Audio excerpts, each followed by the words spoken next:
No, de nada, gracias a vos. Bien, vamos Profe, entonces. Sí, sí. Hola Lucas, eh, ¿cómo andas? no, Joaquín habla. Ah, Eh, te hago una consulta. ¿El sí, texto de Han es un solo PDF? sí. Yo tampoco lo había leído. Bueno. Listo, no importa, no se hagan problema.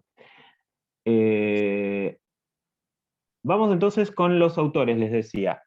La primera autora que tenemos, que es. A ver, esperen un chiquitito.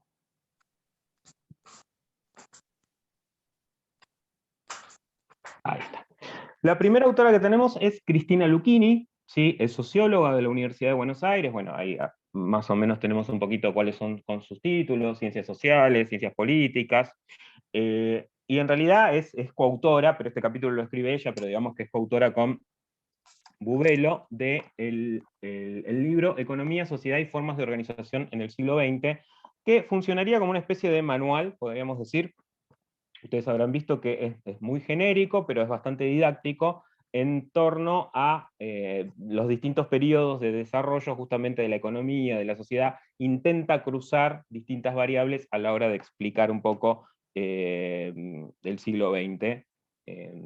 Digamos, no solamente se queda en cuestiones económicas, porque la idea de esta unidad y de esta clase no es hacer economía política, ni economía dura y pura, sino más que nada trazar algunas variables para ver de qué manera se desarrollaba la sociedad y cuáles podían llegar a ser las problemáticas de la sociedad norteamericana en el siglo XX, sobre todo a partir de la Segunda Guerra Mundial, a partir del fin de la Segunda Guerra Mundial y hacia la década del 70 en adelante, que es un poco el periodo por el que transita Michael Moore. Michael Moore, bueno, cineasta, nació en el 54, es contemporáneo a nosotros, tiene varias películas importantes. Esta no es de las más famosas. La que lo llevó a la fama de alguna manera fue Bowling for Columbine, que es un documental sobre las matanzas, una matanza que se dio en un colegio secundario en los Estados Unidos, donde analiza un poco la violencia de la sociedad norteamericana. Es bastante crítico de la sociedad norteamericana, con motivo de el atentado a las Torres Gemelas. Filmó Fahrenheit 9/11, donde también es bastante crítico del gobierno de George Bush. Y la última película que hizo, creo, es una película sobre el sistema de salud norteamericano, en el que lo compara con el sistema cubano. No, y después hizo otra también sobre distintas variables: educación, trabajo, etcétera, comparando los países del primer mundo europeos y los Estados Unidos. Digamos que es una voz que no es, a pesar de que desde el establishment norteamericano, los gobiernos norteamericanos lo acusan de comunista, chavista, digamos, todos los insultos que suelen utilizar para descalificar a quienes critican. Es una persona que habla desde las entrañas del sistema capitalista, digamos. No es que es alguien que sea crítico porque piense que haya que reemplazar al capitalismo, piensa que el capitalismo está funcionando mal. Eh, y los dos filósofos que decía que son estos textos cortitos. Uno corresponde a Deleuze, Gilles Deleuze, filósofo francés, falleció en el 95, ya hace un par de añitos, y Byung-Chul Han, que es coreano y, como les decía, es uno de los filósofos que está, digamos, de moda, podríamos decir, que es consumido por personas que inclusive no pertenecen al ámbito de la filosofía. Tiene mucha bibliografía escrita, digamos que suele intervenir en las cuestiones o en las problemáticas públicas, inclusive con motivo de la pandemia. Tuvo un debate así con otro filósofo, con Zizek, respecto a cuáles podían llegar a ser las consecuencias de la pandemia. Digamos que tiene una actividad como intelectual bastante importante. Bueno, Deleuze, filósofo francés de obra influyente en el arte y la literatura, fue profesor de filosofía en la Universidad de París. Como teórico tuvo, digamos, un papel determinante, ¿sí? Porque aportó, digamos, distintos elementos de análisis para justamente tratar de interpretar nuestra realidad.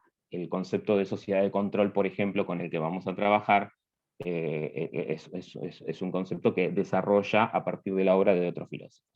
Y les decía, Han es de Corea del Sur, pero formado en Alemania, y de alguna manera podríamos decir también que es un filósofo bastante consumido porque habla de temas actuales, ¿sí? Todos sus libritos son así, libritos bastante chiquititos, de fácil lectura, ¿sí? Donde intenta justamente abordar distintas problemáticas, pero obviamente desde un perfil filosófico. Bien, vamos entonces ahora a hacer un pase de pantalla, porque empezaríamos con los aspectos a considerar de la película.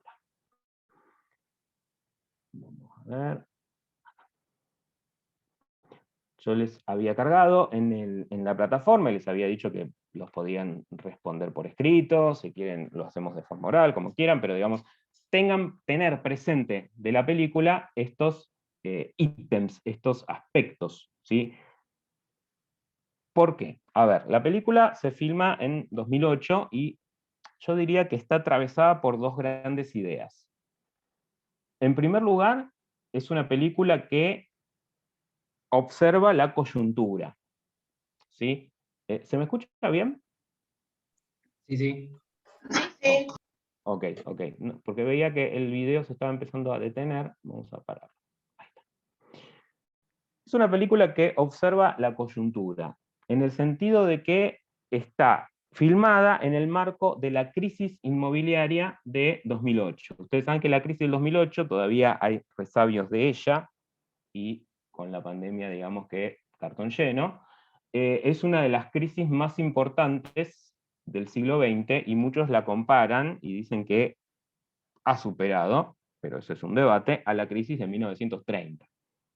Es una crisis económica que, de alguna manera, obedece a distintas variables, pero sus consecuencias han sido meter al mundo en una recesión impresionante.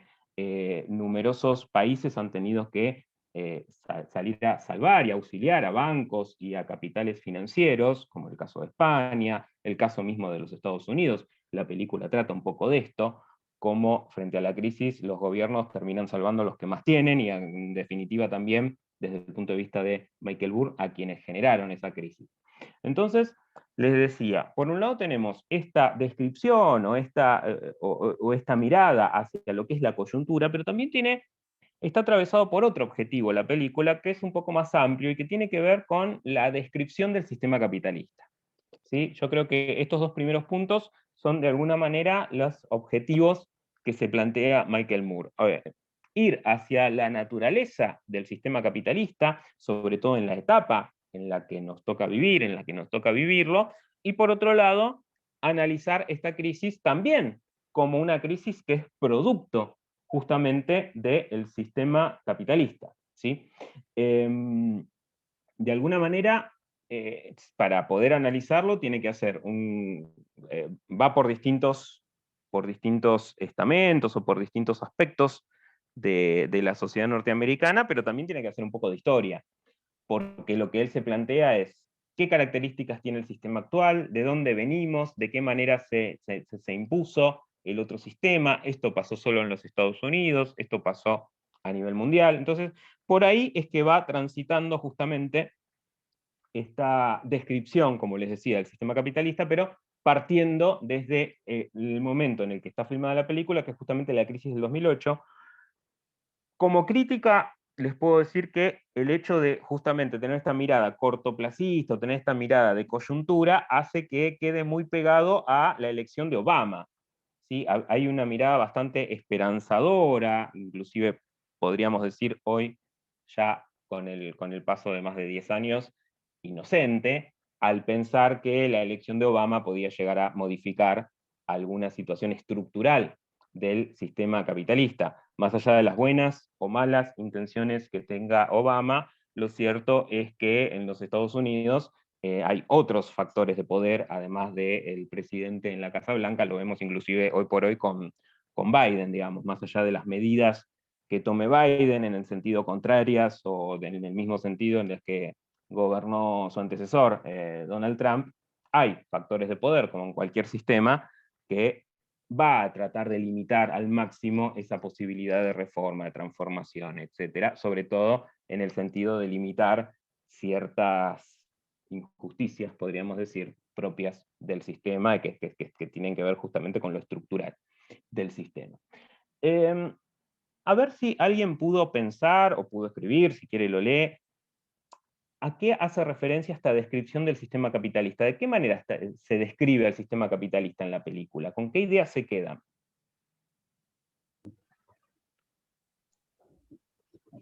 Con el control de la emisión monetaria, tiene que ver por ahí con los intereses altos, la reducción del gasto público, y mantener como una cierta disciplina fiscal. Más o menos así es el contexto del neoliberalismo. Bien, bien. Con la alza, digamos, con la tasa de interés alta, más que nada tiene que ver con el comportamiento de los agentes económicos, ¿no? Sí, sí, sí, Los sí. bancos, así los bancos, no, creo que así decían, los bancos darían menos créditos. Pero ahí Sí, iría más o menos. sí, sí, sí, sí. Lo llevaron mucho por el marketing también. Sí, claramente. Sí, sí, sí, sí, sí.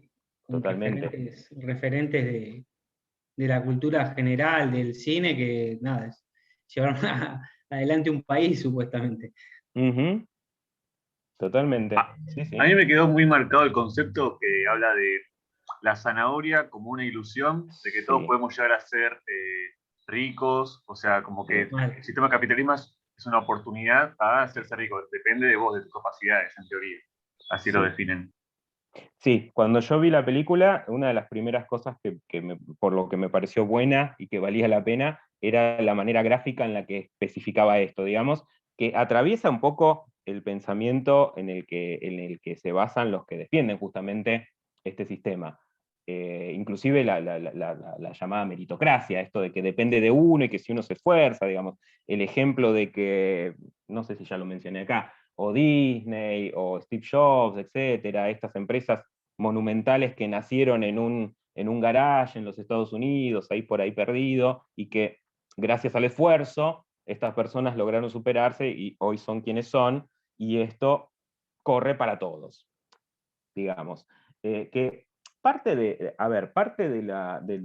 los supuestos de los neoclásicos, ¿sí? Porque nosotros acá estamos hablando de neoliberalismo, que es una categoría más sociológica, es una categoría más histórica. Un economista diría que el neoliberalismo no existe, y en realidad si uno lo ve desde escuelas económicas, lo más correcto, lo más sensato sería referirse a los economistas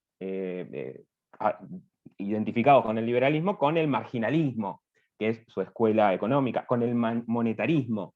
¿Sí? Milton Friedman, Hayek, son monetaristas.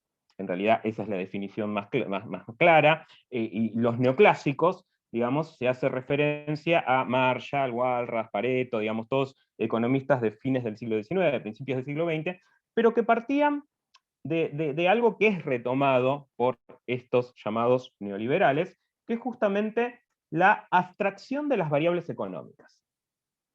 Si uno piensa en Adam Smith o David Ricardo, los padres fundadores de la escuela clásica, ellos planteaban variables económicas, a ver, son los que van a desarrollar la teoría del libre mercado y de la libre oferta del comportamiento de la mano invisible del mercado, la oferta y la demanda, pero tanto Smith como Ricardo van a plantear que las variables son históricas, políticas y sociales.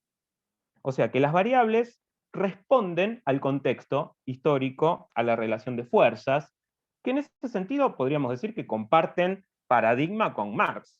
Más allá de que Marx sea crítico del sistema capitalista, toma ciertos elementos, ciertas teorías, la teoría del trabajo de Ricardo, por ejemplo, y observan el capitalismo a partir de variables económicas, políticas y sociales. Los neoclásicos van a ser la primera escuela, estos neoclásicos que se desarrollan a fines del siglo XIX, la primera escuela que analicen esas variables como variables abstractas y apolíticas. Entonces, como que las sacan fuera de la disputa social. ¿Se entiende? Es un análisis desde el punto de vista de ellos técnico. ¿sí? Entonces se puede separar de la política, porque es técnico. De hecho, muchas veces el sentido común es un técnico. Y en realidad, cada postura económica, cada escuela económica responde a una ideología, responde a una concepción del mundo, responde a ciertos intereses. Pero si yo parto de ese supuesto, que además se expande al comportamiento de las personas, ¿sí? Se supone que el ser humano tiene un comportamiento apolítico e individualista. Entonces, por ejemplo, las medidas que se tienen que tomar son medidas que no toman en cuenta las problemáticas sociales. ¿Sí? Yo tengo que achicar el gasto público y bueno, tendré que cerrar 3 hospitales. Después veremos, el mercado resolverá. Pero a mí lo que me interesa es justamente tomar decisiones apolíticas que alejan a la economía de la problemática social y justamente de la discusión social. Entonces, de alguna manera, estos intereses se alejan también de la calidad de vida de las personas. ¿Sí? Yo tengo que terminar con la inflación, entonces yo voy a atacar el mercado interno. Porque desde el punto de vista de la economía, yo pienso que la inflación es producto del aumento de la demanda, entonces yo hago que la gente consuma menos, baja la inflación. Está bien, estoy tomando una variable económica, pero la estoy separando de la gente que es la que consume. Si yo achico el consumo, quiere decir que todos vamos a poder comprar menos. ¿Se entiende esto más o menos? Es el supuesto del cual se parte y es donde pone el foco Michael Moore sobre, obviamente, desde una postura crítica. Ahí Gonzalo en el chat decía la mala distribución de la riqueza, tal cual. ¿De qué manera es caracterizada la crisis inmobiliaria del 2008? ¿Qué dice respecto a la crisis inmobiliaria? ¿Cuál sería la causa? A ver si alguien lo puede sintetizar de forma fácil para que se entienda. Yo lo que puse es que... A ver, y después Patricia. Primero Araceli y después Patricia. Sí, igual es cortito porque yo lo fui, mientras la vi, fui anotando algunas cosas sueltas en vez de responder tipo preguntas. Okay. Yo lo que puse era que eran trabajadores versus trabajadores. Se aprovechaban de la situación y eran oportunistas. En realidad lo que ellos le ofrecían era una nueva casa y terminaban hipotecándole los que tenían y así es como que, entre comillas, le robaban sus bienes, que eso es lo que ellos decían. Sí. Bien, bien, bien. Y Patricia, ¿podés ampliar algo? Sí, no, yo lo que me quedó mucho, lo que se comparan a buitres, ¿no? Sí. Porque sí. era como que se aprovechaban, había un corredor inmobiliario que avisaba de las hipotecas ejecutadas porque la gente no podía pagarlas debido a esto, ¿no? De que unos tienen todo y otros no tienen nada, decía Michael Moore. Era el sistema de tomar y dar. Yo eso lo saqué de la película. Entonces la gente al no poder pagar las hipotecas, este hombre veía en los bancos y les avisaba a los oportunistas para que compren y revendan las propiedades. Y a vos te dejaban en la calle un día para otro y bueno, porque vos no podías pagar. Tal cual. Son cosas que bueno, que yo las entendía, pero porque yo más o menos me acordaba de algo, viste, que uno a veces no le presta mucha atención, pero bueno, como que ahora le tomás, la entendés un poquito más, es una crisis de la vivienda. Sí, que llevaba a que la gente pierda su casa. Esto fue muy fuerte en los Estados Unidos, fue muy fuerte también en España. En España se denominó ese fenómeno del desahucio, ¿sí? La gente que de un día para el otro perdía su casa. Y obviamente se relaciona con, a ver, para perder la casa es porque previamente hiciste algo para perder esa casa. Y lo que hiciste es sacar un crédito hipotecario. ¿Sí? Es lo que decía Lucas, de perseguir la zanahoria, o sea, eso estaba fomentado. Exacto, estaba fomentado, tal cual. Les hacían creer como que eran bienes que estaban en reposo y podían sacar un crédito para generar un margen hipotecando su casa y que le iban a poder pagar tranquilamente. Tal cual, ahí estaba, tal cual, como dicen ustedes, estaba la zanahoria justamente. Hay una partecita de la película donde lo muestran, creo que es a Milton Friedman, me parece, no me acuerdo, es uno de estos economistas, como que le decía a la gente que era millonaria porque tenía una casa que valía 1 millón. Entonces, a ver, el millonario es el que tiene esa plata en la cuenta. y ahí tiene su casa y su auto y todo lo demás preservado. Si vos lo único que tenés, a ver, yo capaz, mi casa sale $60.000, yo no tengo $60.000, ¿sí? Porque si yo voy y compro algo, ya lo pierdo, evidentemente. Bueno, de alguna manera se incentiva, obviamente producto de la sociedad de consumo, que los sectores medios, sobre todo, se lancen a vivir a partir del crédito. La tarjeta de crédito, el crédito hipotecario, digamos, en nuestro país es más difícil eso, porque tenemos una concepción de la casa, digamos, primero que es muy difícil acceder hoy por hoy a una casa. Y en las generaciones previas, que quizás las generaciones de nuestros abuelos, que sí podían comprarse el terrenito, ir haciéndola de a poco, como a muchos les ha pasado, era un producto de un sacrificio tan grande esa casa, que de ninguna manera se les iba a ocurrir hipotecarla. Digamos que la hipoteca era lo peor que le podía llegar a pasar.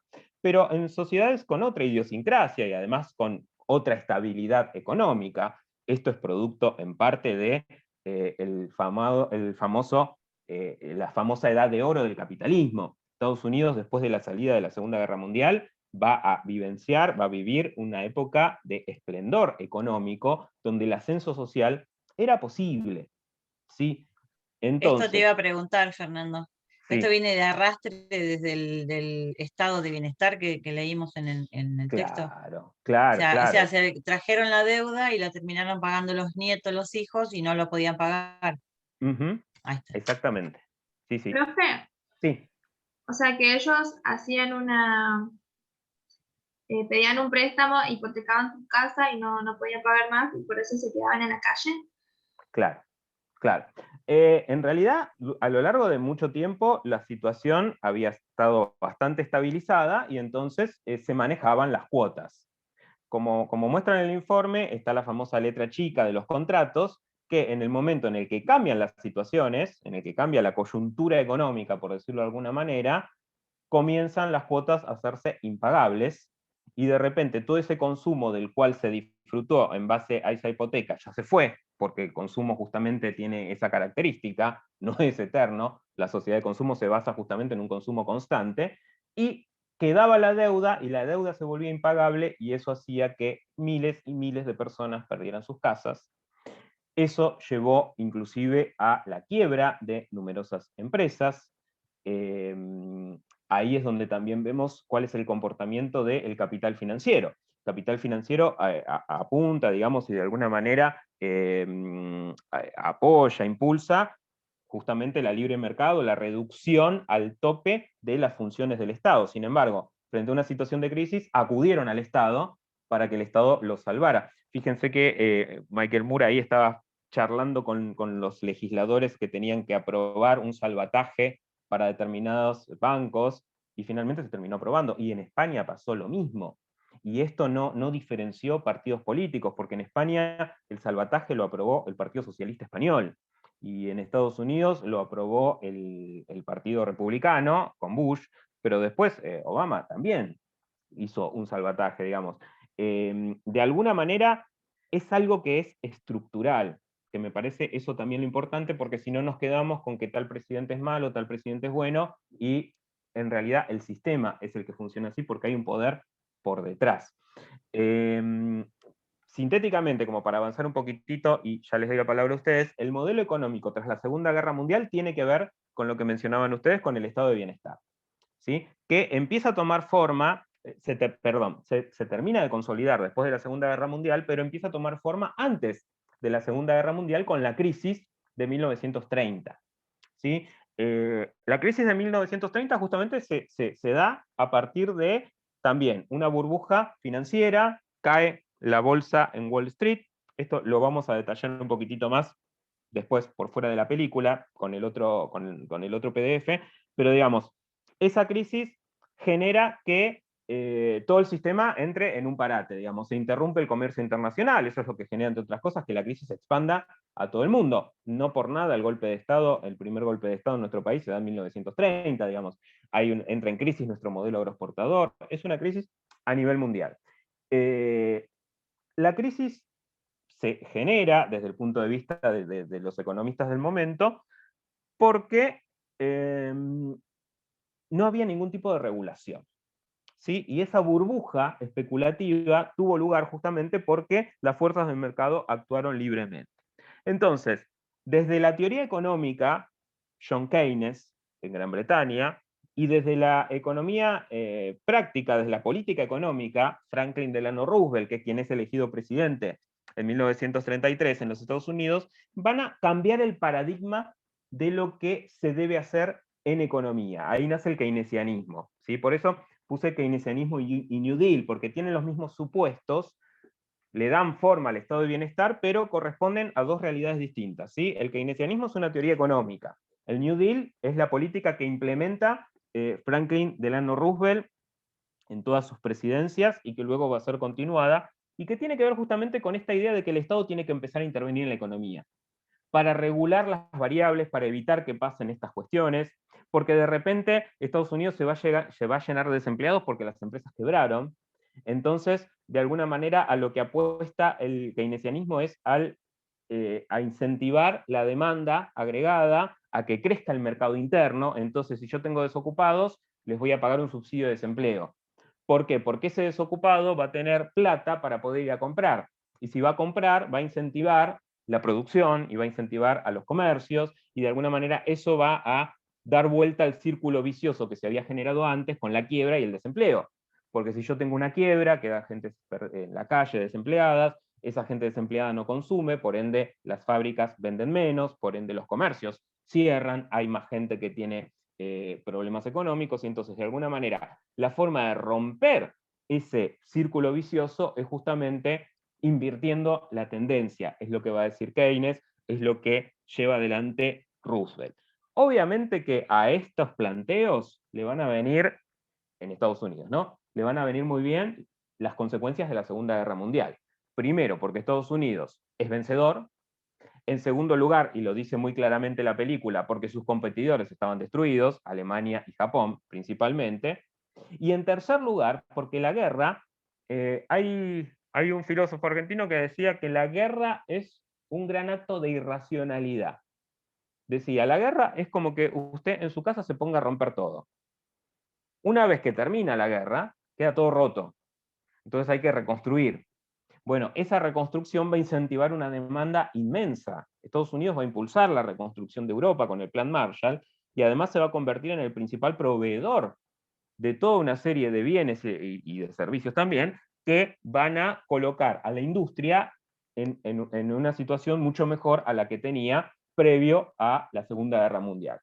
Eso, como les decía, le termina de dar forma a ese modelo económico que va a coincidir con lo que mencionábamos antes, o definía como la edad de oro del capitalismo. Los mejores números, la mejor calidad de vida, digamos, se logró entre 1945 y 1975, que justamente coincide con el recuerdo de Michael Moore, cuando él dice, bueno, yo cuando era chico me acuerdo que iba a buscar a mi viejo a la fábrica, era una fábrica inmensa y producía un montón, y teníamos vacaciones, y teníamos... De alguna manera, eso no sucede nada más en los Estados Unidos. Es un modelo que comienza a implementarse en los países europeos. Nuestra versión de estado de bienestar podríamos decir que fue el peronismo, ¿sí? Con la posibilidad de que alguien de la clase trabajadora pueda ir de vacaciones, pueda tener un aguinaldo, digamos. Se empiezan a incentivar el consumo y el mercado interno, y no hay ningún tipo de crítica a que en los estados, crezca el gasto público.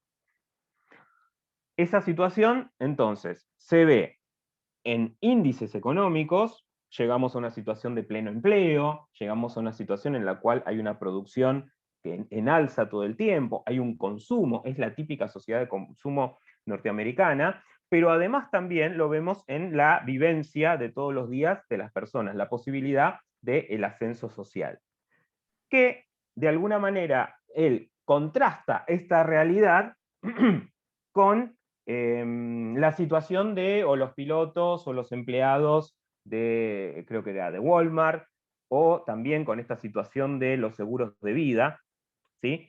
Cuando, por un lado, ejemplifica la situación de precariedad de estos trabajadores. Digo, hoy alguien se imaginaría, a ver, para nosotros obviamente que son salarios altísimos, ¿sí? Porque son salarios en dólares, pero si los pensamos desde el punto de vista de un piloto de una aerolínea comercial, son salarios bajos para el estándar de vida norteamericano.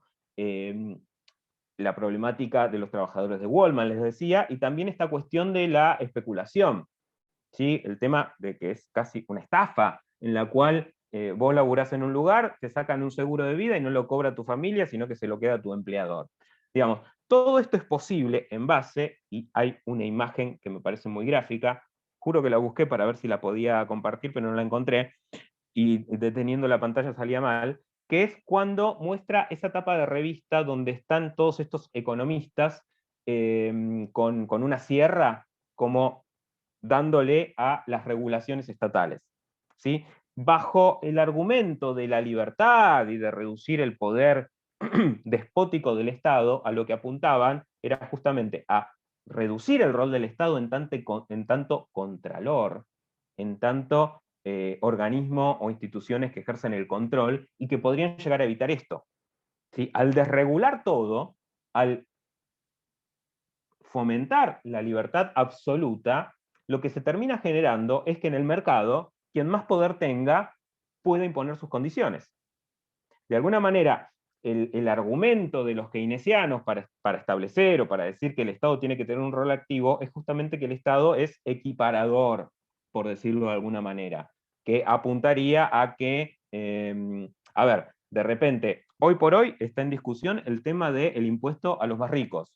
No solamente acá, que se logró aprobar esta ley en el contexto de la pandemia, sino que el mismísimo Fondo Monetario Internacional hoy lo plantea, creo que algunos otros organismos también, en Estados Unidos se discute, en la Unión Europea también, de que aquellos que son multimillonarios puedan tributar más, ¿sí?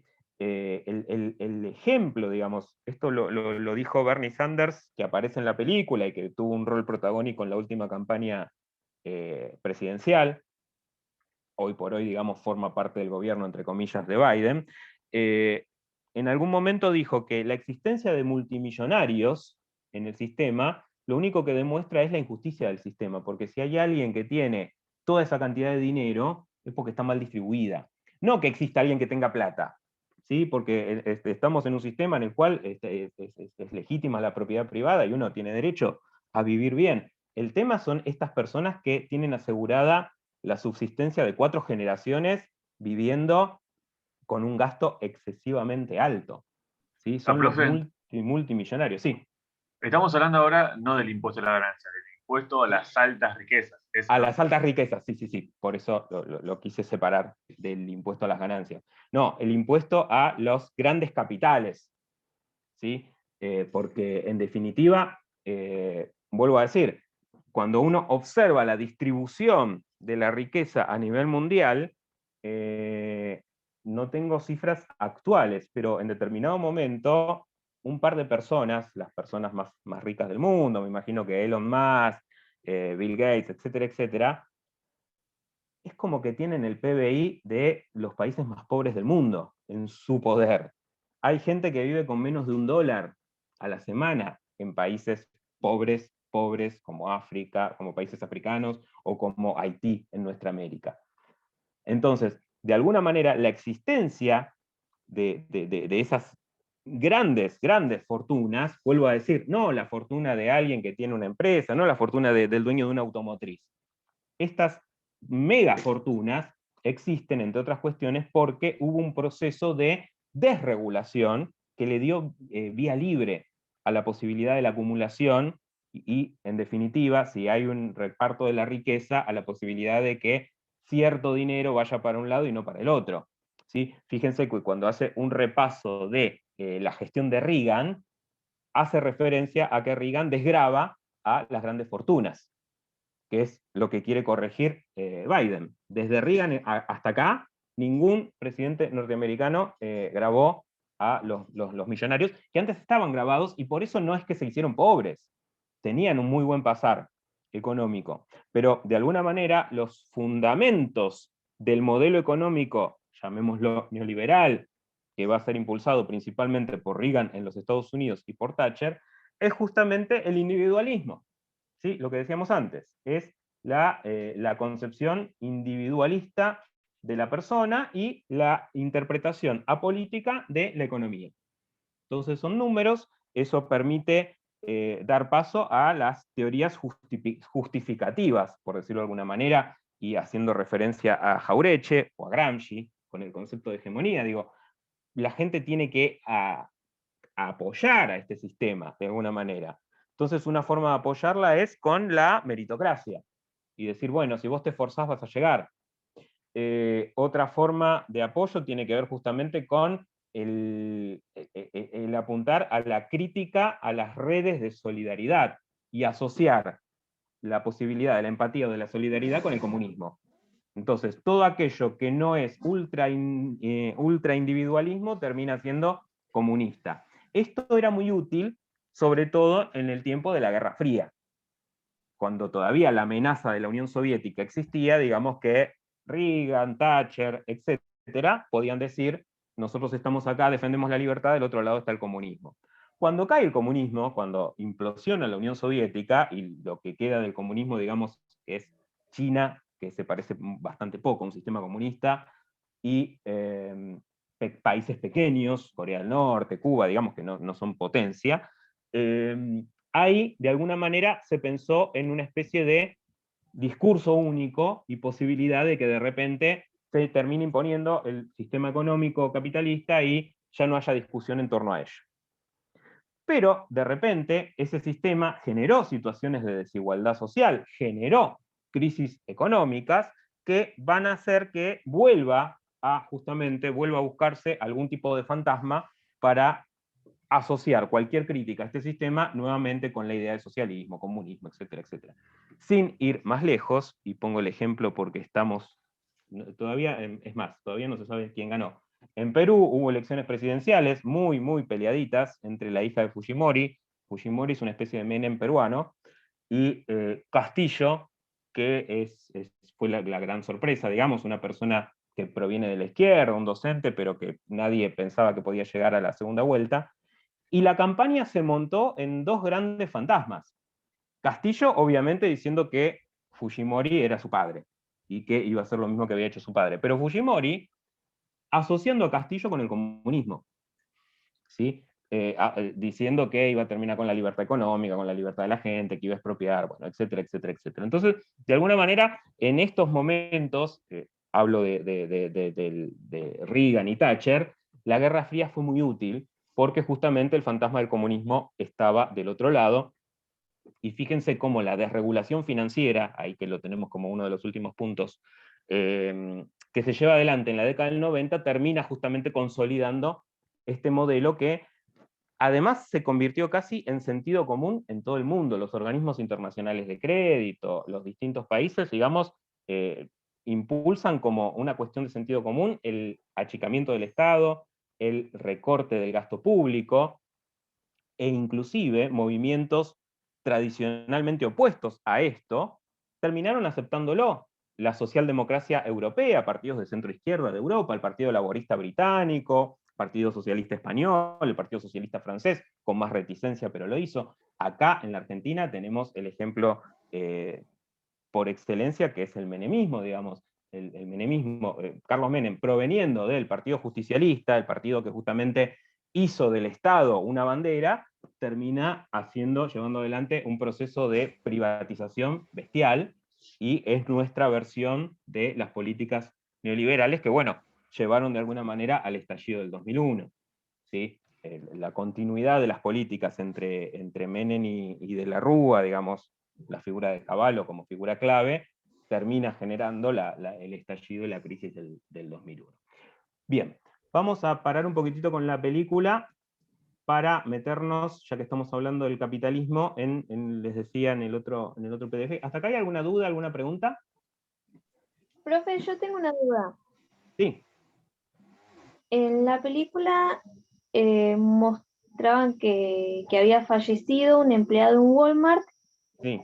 No entendía a qué se referían con que se cobraba algo de campesino muerto. No pude entender muy bien ahí qué quería decir eso. Sí, no, porque es terrible lo que quiere decir. En los contratos, en los seguros que les hacía enfermar a los empleados, al empleado muerto se lo denominaba campesino muerto. Y el seguro terminaba estando a favor del empleador, no de la familia, no de como corresponde, ¿no? Como correspondería. A ver, esperen que lea un cachito el chat. Sí, Zico, ahí está, gracias Joaquín. Esa es la peli, está muy buena. La otra es, ¿qué país podemos invadir? Me parece que se llama. Bien. Vamos entonces ahora, sí, Profe, Sí, Lucas. le quería hacer un aporte chiquito, o sea, pero es por algo que está relacionado a lo que estuvimos viendo de Jauretche y lo que estuvimos hablando ahora. Yo, sinceramente, no tengo una idea de política definida, pero a ver, me gusta leer cosas y esto lo recordaba y me puse a buscarlo. Es una nota de La Nación del 23 de febrero de 2021 sí. Que se titula ¿Los ricos deben pagar por la pandemia? La Argentina cree que sí. Otros países lo están analizando. Y pone en su casa de la época colonial, en el centro de la Argentina, Gabriel de no sé qué cosa, dice que ya está calculando qué parte de sustancia podría llegar a necesitar vender. No es que falló la cosecha o que cayeron los precios de los productos primarios, es por el nuevo impuesto de la riqueza del gobierno. ¿Viste? Como, o sea, ya el título me parece que Sí. es medio tendencioso y después la nota, tipo, pobre tipo, ¿no? Tiene que vender una de las partes de sustancia por el impuesto nuevo. Sí. A ver, ninguna persona de grande fortuna se va a hacer pobre por tributar lo que tiene que tributar. ¿Sí? Pero además me parece que parte de la estrategia, ya que lo traes a colación, tiene que ver con esto de decir, esto solo pasa en la Argentina. Que se les ocurre acá porque son unos locos, porque son comunistas, porque son kirchneristas, no sé. Entonces, de alguna manera eso soslaya u oculta que es un debate que se está dando en todo el mundo y que obviamente que va a generar conflicto y va a generar disputa porque es un conflicto de interés y porque los sistemas económicos son de suma cero. ¿Sí? Más allá de que uno logre un crecimiento para distribuir más, la distribución de la riqueza es de suma cero. Es decir, se lo lleva a este sector o se lo lleva al otro sector. Se lo lleva a la industria, se lo lleva al campo, se lo llevan los trabajadores. Entonces, eso obviamente genera conflicto. Lo que uno diría es, por la lógica de los sistemas democráticos, si los que son más son los pobres, tendrían que adoptarse políticas en favor de los sectores populares o de los pobres. ¿Qué es lo que está pasando? Y entre otras cuestiones, tiene que ver con notas como estas, por ejemplo, como la que vos mencionás, que apuntan a generar un sentido común contrario a ciertas medidas. Entonces, de repente, yo, por más que esté muy lejos de ser un multimillonario, leo una nota así y digo, está re mal que le cobren a esta gente. Más o menos, va por ahí la cosa. Jauretche decía, cuando yo no sé qué pensar, leo qué dice La Nación y hago lo contrario. Porque obviamente La Nación es un periódico que está identificado históricamente con ciertos intereses. Y no está mal. ¿Sí? Lo que estaría mal es que...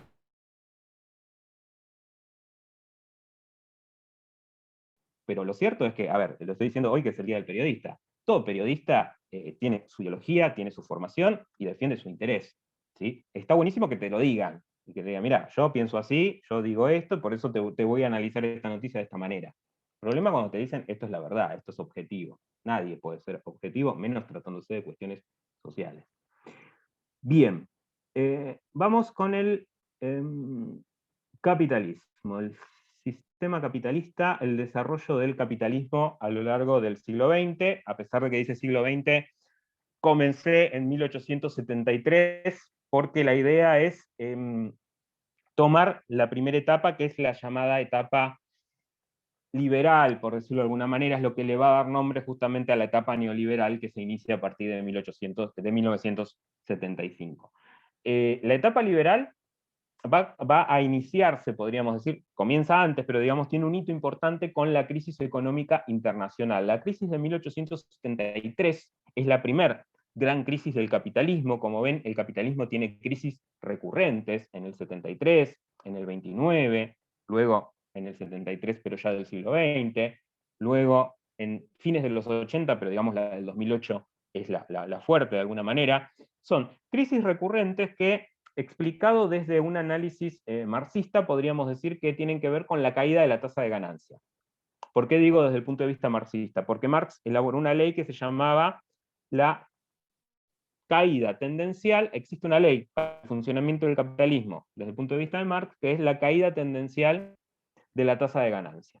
Él lo que dice es que la misma dinámica del sistema capitalista lleva a que la tasa de ganancia caiga, y cuando cae la tasa de ganancia se genera una crisis, porque justamente la ganancia es lo que impulsa al empresario a la inversión y lo que impulsa al circuito económico.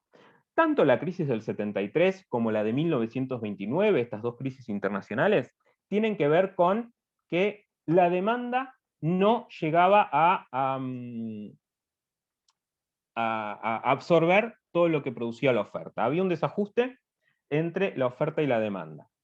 El supuesto del liberalismo se basaba en la ley de un economista, que es la ley de Say, que decía que la oferta crea su propia demanda. Entonces yo me pongo a producir viromes, y por el solo hecho de producir las viromes, alguien me las va a comprar. Estamos en una situación, en 1873, además, en la que había habido previamente un desarrollo de la industria, no solo en Gran Bretaña, que es donde nace con la Revolución Industrial, sino también en el resto de Europa, Estados Unidos, Japón. Digamos que distintos países habían desarrollado su industria y, podríamos decirlo de alguna manera, habían copado el mercado. Ya no había espacio donde poder vender. ¿De qué manera se sale? ¿De qué manera se supera esa etapa en 1873?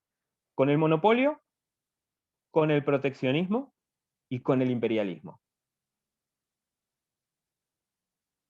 Los países van, en principio, a proteger sus producciones. Es muy interesante que, por ejemplo, en esa época, Gran Bretaña le va a exigir a Argentina que tenga políticas de libre mercado, o sea, que abra sus fronteras para que ingresen libremente los productos británicos, pero al interior de Gran Bretaña va a tener una política proteccionista. Va a proteger sus productos, y todo producto que ingrese va a tener que pagar un canon, que lo va a encarecer y va a hacer que obviamente la población elija el producto nacional. El monopolio en el sentido de también proteger el mercado, ¿sí? Un mercado protegido, un mercado que asegure las ganancias. Y la parte más interesante tiene que ver con la del imperialismo, que no es solamente imperialismo en el sentido de que los países europeos van a salir a la periferia del mundo y van a conquistar países en África, en Asia, o van a dominar países, aunque sea no de forma directa, como la Argentina, cuando Argentina se incorpora al mercado mundial y establece estas relaciones, podríamos decir, tan dependientes del Reino Unido, sino que también podemos decir imperialismo en el sentido del imperio del capital. ¿Sí? Los capitales van a tender a concentrarse y a absorber. El capital más fuerte, la empresa más fuerte, va a tener a absorber a la empresa más débil. De esa crisis del 73, un montón de empresas van a quebrar, que van a ser absorbidas por otras empresas. En Alemania, por ejemplo, se van a formar los famosos cárteles, ¿sí? Va a haber una tendencia a la concentración del capital. ¿Por qué? Para resguardar sus propias ganancias. ¿Sí? ¿Qué lleva a que el Reino Unido domine países en África, o domine la India, o domine países en Oceanía? Lleva, por un lado, a que se asegura un mercado. Entonces, eso que no podía vender en Europa, lo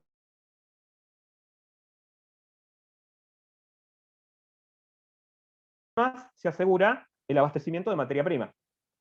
Digamos, es una situación de la cual se sale reformulando, ¿sí?, el modelo de dominación, podríamos decir de alguna manera, pero sin modificar este espíritu del capitalismo, que es justamente el de la libre empresa, el del libre mercado, el de la automática armonía que generarían la oferta y la demanda.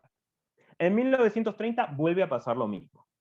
Primero porque ya se había llegado a un límite en la expansión, pero además porque se había incorporado una tecnología con el Fordismo, con el Taylorismo previamente. Digamos, la incorporación de tecnología lo que hace es que aumente la productividad. Las empresas estaban produciendo muchísimo más de lo que podían producir antes. Y de nuevo, tenemos empresas que escupen al mercado productos, y un mercado que no lo puede absorber, porque si uno observa el salario medio de cualquier persona, no le permitía consumir todo eso. Una de las primeras personas que lo ve es Ford, el de los autos. Y lo que va a decir es que, ya que está produciendo tantos autos con la cadena de montaje, hay que pagarle 5 dólares más a sus empleados para que a fin de año el empleado, ahorrando esos 5 dólares, se pueda comprar un auto y de alguna manera genere su propia demanda, la misma empresa. Porque si no, se les iban a empezar a acumular los autos, como se le empezó a acumular la mercancía a las distintas empresas, pero que esa situación en la economía real no se reflejaba en la bolsa de valores. En la bolsa, esas empresas que empezaban a acumular stock y que no vendían, seguían subiendo. Por la misma lógica del comportamiento del capital financiero, nosotros teníamos que empresas que en la bolsa cotizaban carísimo, en la realidad tenían sus almacenes llenas de productos sin vender. Nosotros sabemos que el primer mes te la bancás, el segundo mes empatás, el tercer mes ya vas a pérdida, porque no estás vendiendo nada, no está ingresando nada, y seguís teniendo gastos, porque tenés salarios que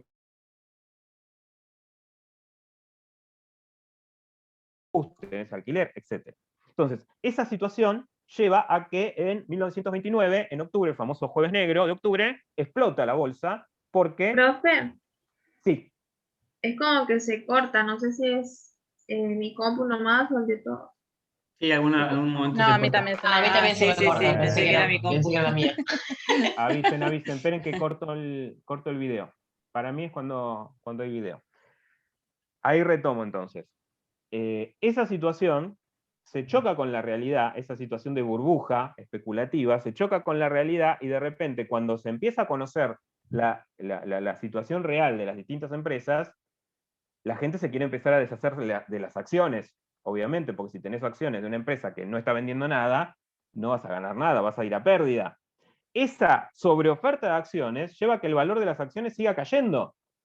Y entonces lo que vamos a tener es que hay de un día para el otro quiebras masivas de empresas, lo que implica un montón de gente en la calle.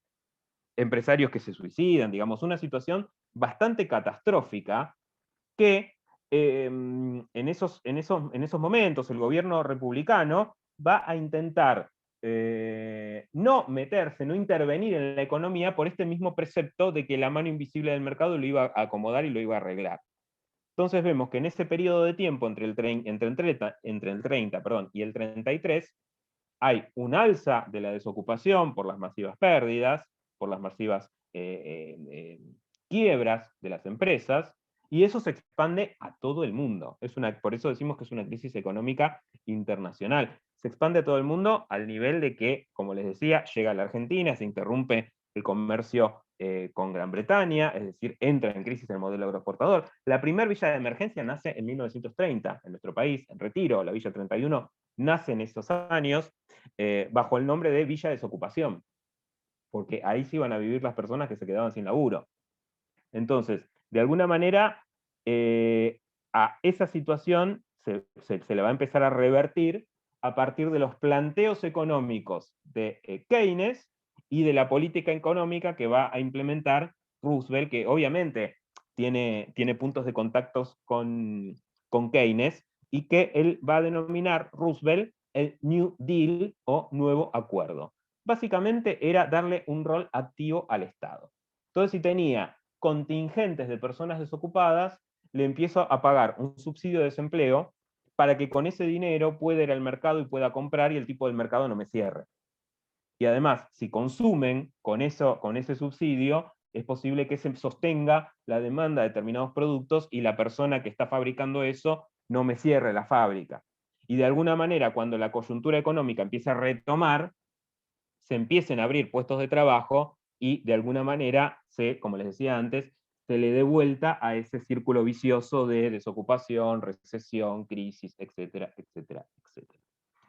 Entre el 39 y el 45 tenemos la Segunda Guerra Mundial, un poco como decía antes, la consecuencia es, por un lado, la cantidad de muertes, por el otro, la destrucción total y la necesidad justamente de reconstrucción, que se va a dar a partir de 1945 con una particularidad que es la de el enfrentamiento entre dos modelos antagónicos, ¿sí? Tampoco nos vamos a meter acá en el concepto de Guerra Fría porque no es el caso, pero digamos, el hecho de que existiera un modelo alternativo al capitalismo, por un lado creaba una situación de tensión constante, que equilibraba la situación en el mundo, porque Estados Unidos sabía que no se podía zarpar porque del otro lado estaban los rusos, pero además de eso, generaba una especie de contramodelo. Entonces, una forma era la carrera armamentista que existió, otra forma era la carrera tecnológica que existió, pero también otra forma era darle bienestar a la población. ¿Sí? Sostener ese sistema para decir, con el capitalismo la gente vive bien, con el comunismo la gente vive mal. Y del otro lado, algo similar, ¿no?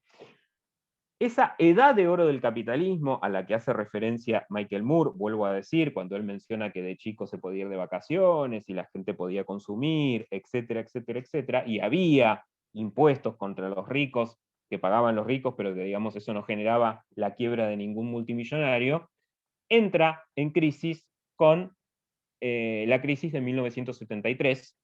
Entonces, en el texto de Lucchini Bubelo lo explica muy bien, cuando empieza a hablar de la declinación, digamos, del estado de bienestar, se van a acumular muchas causas para esa declinación, digamos, si bien siempre se hace referencia a la crisis del petróleo, que hizo que se eleven los precios. Ustedes saben que cuando sube el precio del petróleo, sube el precio de toda la economía, porque toda la economía depende del petróleo para el transporte y para los insumos también. Entonces, más allá del incremento de precios que genera la crisis del petróleo, lo que hace es romper un equilibrio que existía y que va a ser aprovechado además por los críticos de ese sistema, porque además llegamos a una situación en la década del 70 en la que los estados nacionales tenían altos gastos públicos.